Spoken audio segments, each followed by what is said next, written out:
दोस्तों एक न्यूज़ आई है यूके के जॉब वीज़ा के बारे में कि यूके जो है अभी इंटरनेशनल स्टूडेंट्स को कम बुलाएगा और उन्हें कम जॉब वीज़ा प्रोवाइड करेगा। इनके नंबर ऑफ स्टूडेंट्स ये लोग कम करने की बात कर रहे हैं जिसके ऊपर क्लियर एक न्यूज़ आई है। बट आप लोग को बता दूं कि ये न्यूज़ जो है ना ये सिर्फ एक प्रपोजल इन्होंने जो दिया है उसके ऊपर है। ऋषि सुनक और सुएला ब्रेवरमैन इन्होंने ये प्रपोजल दिया जिसमें ये लोग चाहते हैं कि स्टूडेंट्स इस बार कम बुलाए। 2020 में इन्होंने ये पोस्ट स्टडी वर्क वीज़ा शुरू किया था, जॉब वीज़ा जो कि 2 साल का मिलता है। इनका टारगेट था कि 2030 तक ये लगभग 6 लाख स्टूडेंट्स बुला लेंगे, जो इनका सिर्फ 2 साल में पूरा हो चुका है टारगेट। इसके अलावा कुछ लोग लो क्वालिटी डिग्रीज यहाँ पर कर रहे हैं और उनके साथ में उनके डिपेंडेंट आ रहे हैं, जो ये दोनों ही चीज में कुछ खास उनकी यूके की इकोनॉमी में कंट्रीब्यूशन नहीं हो रहा है, जिसकी वजह से ये लोग ये वीजा कम करने की बात कर रहे हैं। और ये लोग अभी भी ये प्रपोजल स्टेज पे ही सोच रहे हैं। सो डरने की बात नहीं है, अभी तक भी कोई रूल्स और गाइडलाइंस नहीं आई है। जैसे ही आएगी मैं आपको अपडेट दे दूंगा, चैनल को सब्सक्राइब कर लेना। सबसे पहले समझ लेते हैं पोस्ट स्टडी वर्क वीजा क्या होता है।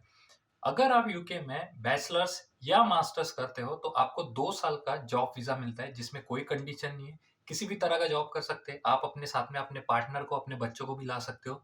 आपका पार्टनर भी फुल टाइम जॉब कर सकता है। पर अगर आप लोग यूके में पीएचडी करने आते हो तो ये जॉब वीजा आपको 3 साल का मिलता है विद सेम कंडीशंस। तो ये होता है पोस्ट स्टडी वर्क वीजा, जिसे हम पीएसडब्ल्यू कहते हैं इन शॉर्ट। एक सर्वे के अकॉर्डिंग 2017 में लगभग 15,000 के आसपास स्टूडेंट आते थे यूके में पढ़ने के लिए। ये जो नंबर है just because of post study work visa, 2022 में लगभग 6,80,000 सिर्फ इंडियंस आए थे यूके में पढ़ने के लिए। तो एक जो ड्रास्टिक चेंज हुआ है, लोगों की फर्स्ट चॉइस रही है यूके पढ़ाई के लिए, जो स्टूडेंट्स का सर्वे होता लास्ट ईयर इंडिया में। अब फटाफट प्रपोजल की बात करते हैं, इन्होंने क्या प्रपोजल रखा है। इन्होंने प्रपोजल में क्लियरली कहा है, शॉर्ट में बता दूं, सबसे पहले तो डिपेंडेंट वीजा कैंसिल कर दिया जाए। दूसरा इसमें पॉइंट ये था कि पोस्ट स्टडी वर्क वीजा जो है वो 2 साल की बजाय 6 महीने का कर दिया जाए, और उस 6 महीने में आप लोग अपने एक्सपेंसेस जितना कवर कर सकते हो उतना कर लो। बट इसके बाद में आपको टीयर 2 का स्पॉन्सरशिप जॉब लेना जरूरी है, वो भी मैं आपको आगे बताऊंगा कैसे ले सकते हैं। इसके अलावा थर्ड पॉइंट इसमें यह था कि 20 घंटे जो स्टूडेंट लीगली जॉब करते हैं part time during their studies, मतलब पढ़ाई के साथ में जो भी 20 घंटा जॉब कर सकते हैं वीकली, वो 30 घंटा कर दिया जाए ताकि उन्हें एक्सपेंसेस कवर करने में आसानी हो जाए। तो ये सारा प्रपोजल जो था, इसमें टीयर 2 की जॉब ही क्यों इंपॉर्टेंट है। टीयर 1 से टीयर 5 जॉब यूके में क्या होती है। टीयर 1 में हाईली स्किल्ड वर्कर वीजा होता है, जो कि बहुत ही प्रोफेशनल लेवल की जॉब्स होती है उनमें मिलता है।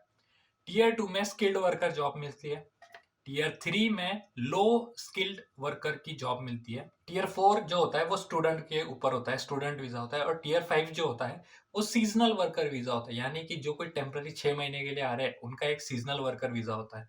तो ये टीयर 5 होता है। तो बेसिकली टीयर 2 की जॉब उनको चाहिए। उनके पोस्ट स्टडी वर्क वीजा का मेन मोटो यही था कि इंटरनेशनल फंड्स जो है वो उन्हें स्टूडेंट्स के थ्रू आए, उसके अलावा उन्हें स्किल्ड वर्कर मिले जो यूके की इकोनॉमी में अच्छे तरह से कंट्रीब्यूट करे। तो ये टीयर 2 की जॉब उन्होंने प्रेफर किए क्योंकि टीयर 1 सबके लिए पॉसिबल नहीं है और टीयर 3 की उन्हें उतनी रिक्वायरमेंट नहीं है। अगर है भी तो यूके के लोग वो खुद पूरा कर देंगे। इस प्लान का अपोज हुआ था लगभग सारी यूनिवर्सिटी से, जिनका कहना था कि अगर स्टूडेंट 30 घंटे हफ्ते में काम करते हैं तो वो पढ़ाई पर उतनी अच्छी तरह से फोकस नहीं कर पाएंगे। दूसरा इंपॉर्टेंट पॉइंट इसमें यह था कि जहां पर इंटरनेशनल स्टूडेंट्स के थ्रू, जहां पर वो लोग एक होम स्टूडेंट के बजाय डबल फीस चार्ज करते हैं पर स्टूडेंट इंटरनेशनल स्टूडेंट को, तो यूनिवर्सिटीज को काफी सारा मॉनिटरी बेनिफिट इसमें होता है।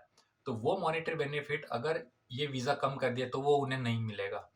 इसमें फाइनेंस रिलेटेड भी एक न्यूज आई थी जहां पर उन्होंने क्लियरली कहा था ग्लोबल रिसेशन चल रहा है, तो यूके को जहां पर मॉनेटरी फंड मिल रहा है बेनिफिट हर कोई कंट्री से, जिसमें इंडिया भी सबसे आगे है, जो कि ये लोग डबल फीस चार्ज कर रहे हैं। उसके अलावा भी अगर ये लोग अगर वीजा कम करते हैं तो इससे बहुत बड़ा नुकसान हो सकता है, क्योंकि अभी इकोनॉमिक ग्रोथ में इंटरनेशनल फंड का आना यूके की इकोनॉमी के लिए ही बेनिफिशियल है।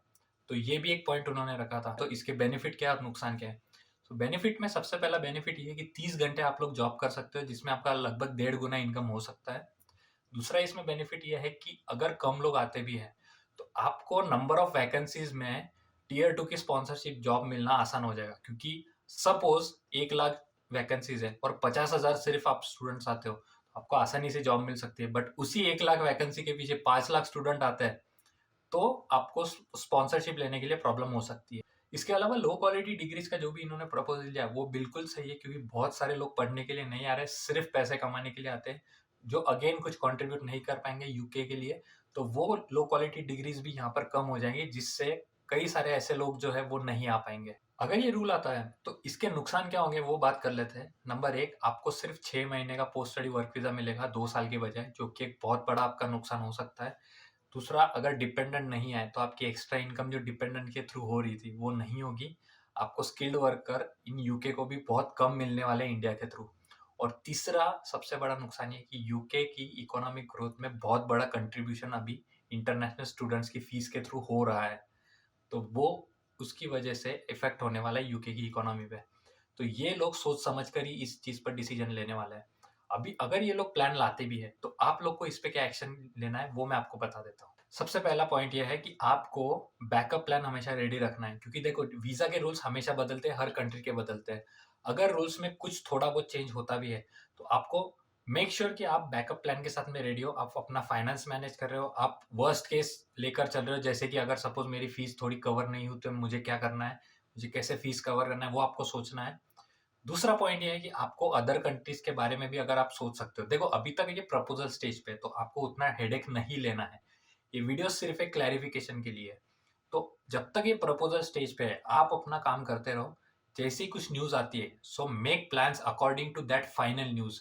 वो रूल्स रेगुलेशंस जो है वो गवर्नमेंट यूके की वेबसाइट पर आप लोग चेक कर लेना। उसके अकॉर्डिंगली आप सपोज कनाडा का प्लान कर सकते हो, ऑस्ट्रेलिया का प्लान कर सकते हो, जर्मनी का प्लान कर सकते हो। उस हिसाब से आप दूसरी कंट्री का भी प्लान कर सकते हो।